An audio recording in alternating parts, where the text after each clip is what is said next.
குட்டி கதை ஒன்று இருக்கு. அது ஒரு குட்டி கதை ஒன்று சொல்கிறேன். ஒரே ஒரு குட்டி கதை மட்டும் சொல்லிட்டு ஒரு குட்டி கதை ஒன்று சொல்லிட்டு ஓடி போய்.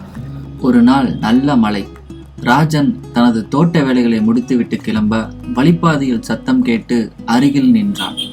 குட்டியாக மழையில் நனைந்தவாறு நாய் இருக்க அதன் மேல் பரிதாபப்பட்டு ராஜன் தூக்கி கொண்டு வீட்டுக்கு வந்தான். மிகவும் குட்டியாக ஆரஞ்சு மற்றும் வெள்ளை நிறத்தில் புசு என பார்ப்பதற்கு அழகாகவும் இருந்தது. ராஜனுக்கு மட்டும் இல்லாமல் அந்த பகுதியில் இருந்தவர்கள் எல்லாம் அதை பாசமாக கொஞ்ச ஆரம்பித்தார்கள். அதற்கு பப்பு என பெயர் வைக்க அதுவும் எல்லோரிடமும் ஜாலியாக விளையாட ஆரம்பித்தது. நாட்கள் செல்ல செல்ல பப்பு வளர ஆரம்பித்தது. முன்பு சாதுவாக இருந்த பப்புவின் குணாதிசயம் கொஞ்சம் கொஞ்சமாக மாற ஆரம்பித்தது. ராஜனை தவிர யாரை பார்த்தாலும் பின்னால் சென்று அவர்களுக்கு தெரியாமல் கடிக்க ஆரம்பித்தது. அதிலிருந்து ராஜனின் வீட்டிற்கு வர யோசித்தார்கள். ஆனால் ராஜனுடன் வியாபாரம் செய்பவர்கள் பயந்து வந்தார்கள்.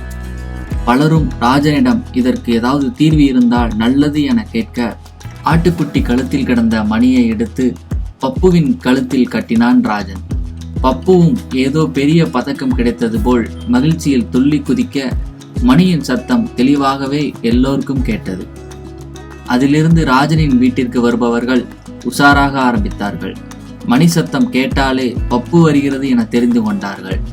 அதன் பிறகு பப்புவால் யாரையும் கடிக்க முடியவில்லை.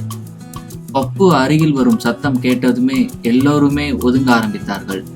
பப்புக்கு அவர்களின் பாசம் கிடைக்காததால் சோகமானது. சரி, அவர்கள்தான் தன்னிடம் விளையாடவோ கொஞ்சவோ செய்யவில்லை என்பதை புரிந்து கொண்ட பப்பு மற்ற நாய்களுடன் சென்று விளையாடலாம் என முடிவெடுத்து அங்கிருந்த நாய் கூட்டத்திற்குள் ஜாலியாக உள்ளே நுழைய அதில் இருந்ததில் ஒரு பெரிய நாய் பப்புவை பார்த்து கோபமாக கத்தியது. எதுவும் புரியாத பப்பு என் கூட விளையாட வரமாட்டீங்களா என கேட்டது. மேலும் பாத்தீங்களா, என்கிட்ட மணி இருக்கு, உங்கள யார்கிட்டயாச்சும் இருக்கா? நான் தான் உங்களை விட கெத்து, அதான் எனக்கு மணியெல்லாம் போட்டிருக்காங்க, சரி வாங்க விளையாடலாம் என கேட்டது. மீண்டும் கோபப்பட்ட அந்த பெரிய நாய் முதலில் கூட்டத்திலிருந்து தள்ளினது. அப்புறம் இது ஒன்றும் உன்னை பெருமைப்படுத்த மாட்டவில்லை, உன் தொல்லை தாங்காமல் நீ வந்தால் பாதுகாப்பாக இருக்க ராஜன் மாட்டியுள்ளார் என சொன்னதும் சோகமானது பப்பு.